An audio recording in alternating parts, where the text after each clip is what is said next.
On December 26, 2025, Israeli Prime Minister Benjamin Netanyahu called the president of a country that doesn't exist. He called President Abdurrahman Mohammed Abdullahi, the leader of a state that doesn't appear on any official political map of the world, a state that isn't a member of the UN, that isn't recognized by any international body, that has lived in a legal vacuum for 34 years. Netanyahu said into the phone, "I want you to know, I am signing the official recognition of Somaliland right now." And he added, "I am very happy and very proud of this day." 34 years, a parliament, an army, a police force, a currency, passports, elections, courts. 34 years, not a single recognition from anyone. And then, one phone call, and everything changed. But the story of Somaliland isn't the story of how it was finally recognized. It's the story of how it managed to exist all these years while no one noticed. Let's start with geography. The Horn of Africa, the easternmost point of the African continent, jutting into the Indian Ocean between the Gulf of Aden and the Somali Sea. It contains 4 territories: Ethiopia, Djibouti, Eritrea, and Somalia, or, more accurately, what was formerly known as Somalia. In the late 1980s, the country plunged into civil war. Dictator Mohammed Siad Barre, who had ruled since 1969, decided to suppress the opposition in the north of the country with military force. The northern region, the former British Somaliland, annexed to Italian Somalia upon independence in 1960, rose in rebellion. The armed movement SNM, the Somali National Movement, was based in the north and relied on the Isaac clan. Barre responded with what only the most feared dictators of the 20th century knew how to do: air power, artillery, on their own cities, on their own people. Hargeisa, Somalia's second-largest city, was devastated by bombings between May and June of 1988. Fighter jets flew from a base in Mogadishu. Bombs fell on residential areas, markets, hospitals. That very MiG-17 that now stands on a pedestal in the center of Hargeisa is one of those planes. It was found after the city's liberation and erected as a monument. Look what they did to us. Never forget. According to various estimates, between 50 and 150,000 people died. Another 500,000 became refugees, scattered across Ethiopia and Djibouti. It was one of the most horrific acts of state-sponsored mass murder in Africa in the 1980s. The world barely noticed. It was the Cold War. Barre was considered an ally of the West against Soviet influence in the region. In January 1991, the Barre regime collapsed. Somalia ceased to exist as a state. The country was shattered into fragments: warlords, clans, paramilitary groups, chaos, famine, lawlessness.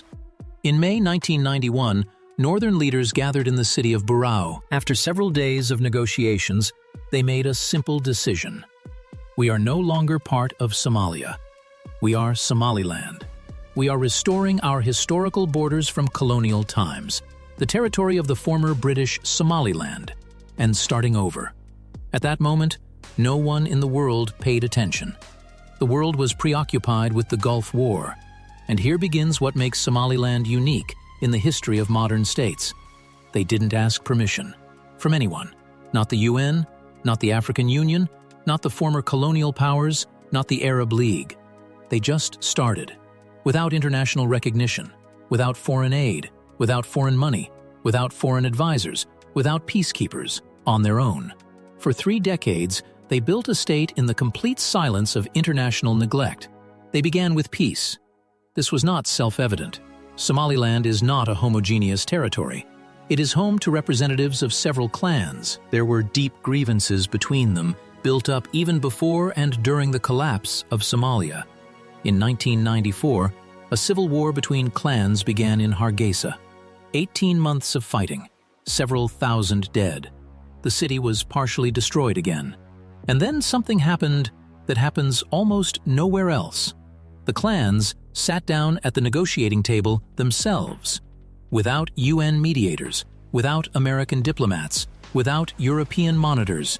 Traditional elders held a series of so-called Gurti, traditional reconciliation conferences. First, the price of blood. the payment of compensation between clans according to traditional norms. Then, political agreements. Then, a constitution. In 2001, in a referendum, 97% of Somaliland residents voted for a constitution. With a secret ballot, with independent observers, with ink stains on their fingers so they couldn't vote twice, the constitution was adopted. Since then, there have been elections, regular, competitive, with a genuine transfer of power between different parties. In 2010, the incumbent president, Dahir Rial Kahin, lost the election to opposition candidate Ahmed Mohamed Silanyo, and he left. Peacefully, congratulated the winner, handed over power. For Africa, and especially for the Horn of Africa, where a change of power traditionally meant either a coup or war, this was a sensation. It went unnoticed because there was no one to notice. Western media write about countries that actually exist. In November 2024, another presidential election was held. The winner was Abdurrahman Mohamed Abdullahi, the very man Netanyahu would call a few weeks later. Observers from the European Union and the African Union assessed the elections as meeting international standards, again, once again, without consequences for recognition, because recognition is politics, and politics operates by different laws than reality. Somaliland built its own armed forces from scratch, an army, a navy, small but functional, a coast guard that actually patrols the coast, a police force with a national structure, a border service that operates at international crossings. All this without international military assistance, without NATO programs, without American instructors, on its own. From a clan militia, gradually, painfully, to something resembling a state-armed force with a unified command and uniforms. Imperfect, with internal contradictions, but it works. The uti possidetis rule, the international norm that the borders of new states must correspond to colonial ones, in theory entitled Somaliland to recognition. Its borders exactly coincide with those of the former British Somaliland. But no international body has applied this rule because it would mean opening Pandora's box. What if other separatists across Africa also demand recognition on the same basis? In 2024, Freedom House, an American organization that evaluates the state of democracy worldwide, gave Somaliland a score of 43 out of 100, a partly free country. That sounds modest, but Somalia received 8 out of 100, a not free country.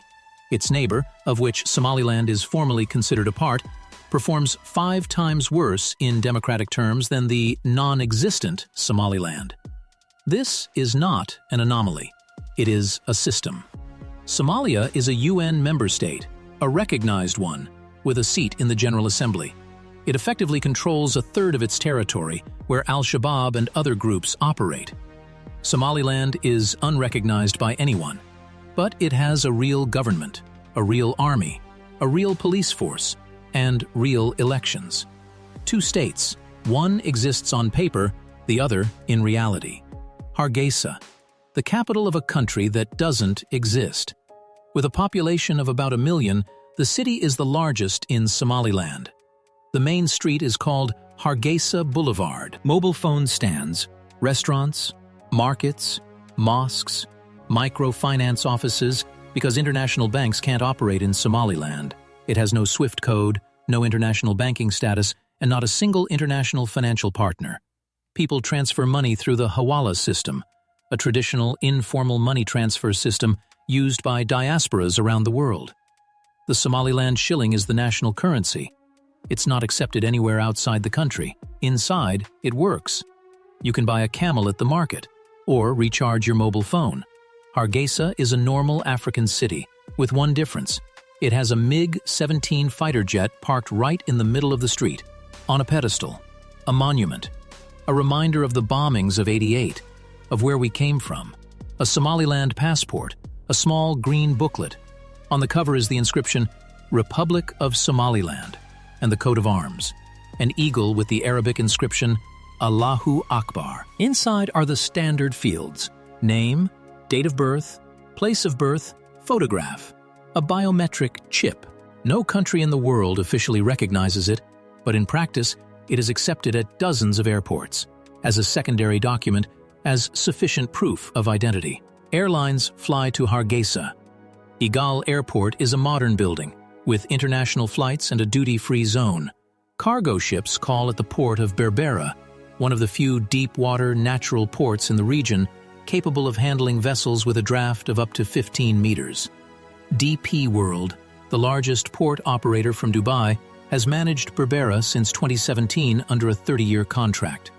The agreement was signed with the government of Somaliland, without the UN, without Somalia. Simply a business contract for 3 decades. Because Berbera is a valuable asset, direct access to the Gulf of Aden and proximity to the Suez Canal.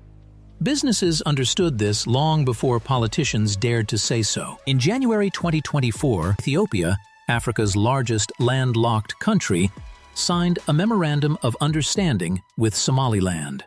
The gist: Somaliland leased 20 kilometers of coastline to Ethiopia for decades, including part of the port of Berbera. Ethiopia would build a naval base there. In exchange, Somaliland would be recognized as independent. It would be the first UN country to do so. The world reacted instantly. Somalia was furious. A diplomatic crisis erupted within the African Union. Under pressure, Ethiopia signed the Ankara Declaration in December 2024, which affirmed Somalia's territorial integrity. And then it backed down. The memorandum remained unimplemented. Somaliland was once again left with nothing. But not for long. In April 1925, Somaliland offered the United States a naval base in Berbera. Washington considered the offer. In June 1925, Congressman Scott Perry introduced the Republic of Somaliland Independence Act, a bill seeking formal recognition in the House of Representatives. Trump and his administration's attention to Somaliland intensified. And then, on December 26, 1925, that phone call. Netanyahu, "I'm signing right now." Israel became the first UN member state to officially recognize Somaliland in 34 years. Israel's motives are clear. Somaliland is located several hundred kilometers from Yemen, where Iran-allied Houthis attack shipping in the Red Sea. Berbera is a strategic point of control over the Bab el-Mandeb Strait, through which 30% of global trade passes. A military presence or alliance with Somaliland alters the balance of power in the region. Furthermore, according to Israeli media, there were preliminary discussions about resettling some Palestinians from Gaza to Somaliland, an idea Somaliland rejected. But the very fact of the negotiations demonstrates that the world has finally begun to view Hargeisa as a real political entity, not a historical curiosity. The world's reaction was predictable. Somalia condemned, Egypt condemned, Turkey condemned, most Muslim countries condemned, because the recognition came from Israel.